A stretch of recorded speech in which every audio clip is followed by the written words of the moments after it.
उत्तर प्रदेश में road connectivity को बेहतर करने के लिए लगातार सड़कों का जाल बिछाया जा रहा है।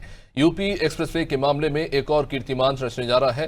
प्रदेश में 6 एक्सप्रेसवे पर वाहन फर्राटा भर रहे हैं, जबकि 6 का निर्माण किया जा रहा है। साथ ही 9 नए एक्सप्रेसवे का प्रस्ताव भी फाइनल हो चुका है। इन एक्सप्रेसवे पर करीब 20,000 करोड़ रुपए खर्च होंगे। इस पर देखिए हमारी ये रिपोर्ट। यूपी के मुख्यमंत्री योगी आदित्यनाथ ने 2017 में उत्तर प्रदेश के मुख्यमंत्री की जिम्मेदारी संभाली। ये वो साल था जब उत्तर प्रदेश में महज एक एक्सप्रेसवे था और वो एक्सप्रेसवे था आगरा लखनऊ एक्सप्रेसवे। लेकिन उसके बाद उत्तर प्रदेश में सीएम योगी आदित्यनाथ की दूरदृष्टि वाली नीति की बात करें या फिर योगी सरकार के विकास वाले एजेंडे की, यूपी में एक्सप्रेसवे का सीएम योगी आदित्यनाथ ने जाल बिछा दिया।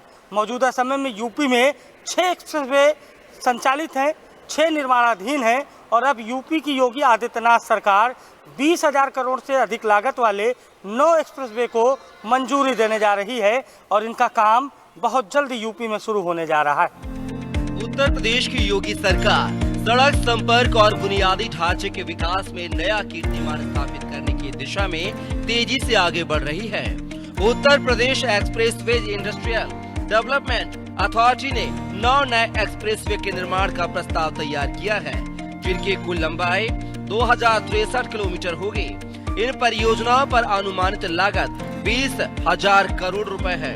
वर्तमान में प्रदेश में 6 एक्सप्रेसवे संचालित हो रहे हैं, जबकि 6 अन्य निर्माणाधीन हैं। इन नए प्रस्तावों के साथ यूपी देश में सबसे अधिक एक्सप्रेसवे वाला राज्य बनने की राह पर है। सरकार का लक्ष्य 2027 तक इन परियोजनाओं को शुरू करना है। मुख्यमंत्री योगी आदित्यनाथ ने कहा कि उत्तर प्रदेश सड़क संपर्क के मामले में देश का अग्रणी राज्य बनेगा। ये एक्सप्रेसवे न केवल समय बचाएंगे, बल्कि प्रदेश की अर्थव्यवस्था को नई ऊंचाइयों तक ले जाएंगे। इस बार हमने बजट में 4 नए एक्सप्रेसवे की भी घोषणा की है, जिसमें आगरा लखनऊ एक्सप्रेसवे से गंगा एक्सप्रेसवे से आगरा लखनऊ एक्सप्रेसवे तक, यानी बाया हरदोई फर्रुखाबाद तक, इसको हम लोगों ने एक तो इसके लिए बजट का प्रावधान किया है। दूसरा, गंगा एक्सप्रेसवे को प्रयागराज से मिर्जापुर, वाराणसी, चंदौली और पूर्वांचल एक्सप्रेसवे के साथ जोड़ते हुए फिर पूर्वांचल एक्सप्रेसवे को इसी मार्ग से ले जाते हुए शक्तिनगर सोनभद्र तक जोड़ने के लिए भी एक घोषणा इसके साथ हम लोगों ने की है, जिसमें बिंद एक्सप्रेसवे के रूप में हम इसको जोड़ने जा रहे हैं।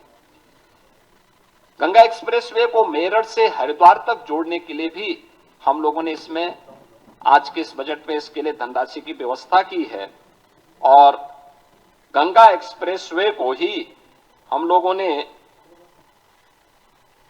बुंदेलखंड एक्सप्रेसवे के साथ जोड़ने के लिए भी धनराशि की व्यवस्था आज के इस बजट में प्रस्तावित की है। ये है यूपी के नए 9 प्रस्तावित expressway. Lucknow link expressway 49.96 kilometre Agra Lucknow expressway को पूर्वांचल एक्सप्रेसवे से जोड़ेगा। Farrukhabad link expressway 90.84 kilometre Ganga expressway को आगरा लखनऊ एक्सप्रेसवे से जोड़ेगा। जेवर link expressway 74.30 kilometre Yamuna expressway से गंगा एक्सप्रेसवे तक बुलंदशहर के रास्ते। झांसी लिंक एक्सप्रेसवे 118.90 किलोमीटर क्षेत्रीय संपर्क को मजबूत करेगा।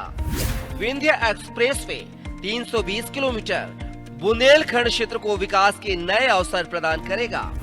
Meerut Haridwar link expressway 120 kilometre Uttar Pradesh सीमा तक कनेक्टिविटी बढ़ाएगा। चित्रकूट से Rewa link expressway 70 kilometre Madhya Pradesh से संपर्क को सुदृढ़ करेगा। गोरखपुर सिलीगुड़ी एक्सप्रेसवे 519 किलोमीटर पूर्वी उत्तर प्रदेश को पूर्वोत्तर भारत से जोड़ेगा। गोरखपुर शामली एक्सप्रेसवे 700 किलोमीटर पश्चिमी और पूर्वी उत्तर प्रदेश के बीच दूरी कम करेगा। साल 2017 में जब योगी आदित्यनाथ ने उत्तर प्रदेश की कमान संभाली, तब राज्य में केवल एक ही एक्सप्रेसवे था, लखनऊ से आगरा तक। लेकिन मुख्यमंत्री योगी आदित्यनाथ की दूरदर्शी सोच और इंफ्रास्ट्रक्चर पर फोकस के चलते आज प्रदेश में 6 नए एक्सप्रेसवे निर्माणाधीन हैं। ये जो 9 एक्सप्रेसवे प्रस्तावित हैं, इनके बारे में कहा जा रहा है कि ये लिंक एक्सप्रेसवे हैं जो यूपी के कई बड़े एक्सप्रेसवे को आपस में जोड़ेंगे। अमूमन देखा गया है कि लिंक एक्सप्रेसवे भी बहुत महत्वपूर्ण भूमिका अदा करते हैं दो बड़े एक्सप्रेसवे को जोड़ने के लिए। यूपी जहां 2017 के पहले महज एक एक्सप्रेसवे था, वहां पर आज 12 एक्सप्रेसवे हैं जो 6 संचालित हैं और 6 निर्माणाधीन हैं। और अगर ये 9 एक्सप्रेसवे उनको लिंक एक्सप्रेसवे के रूप में आपस में जोड़ेंगे तो यूपी में एक कोने से दूसरे कोने में जाने में जो कभी 1.5 दिन का समय लगता था, वो महज कुछ ही घंटों में पूरा होगा। और यूपी की योगी आदित्यनाथ सरकार ने करके दिखाया है कि अगर मजबूत राजनीतिक इच्छा शक्ति हो और विकास के लिए प्रतिबद्ध मुख्यमंत्री हो तो यूपी जैसी रोड कनेक्टिविटी हर प्रदेश में हो सकती है। सहयोगी शिवांशु के साथ अभिषेक शर्मा, लखनऊ। यूपी के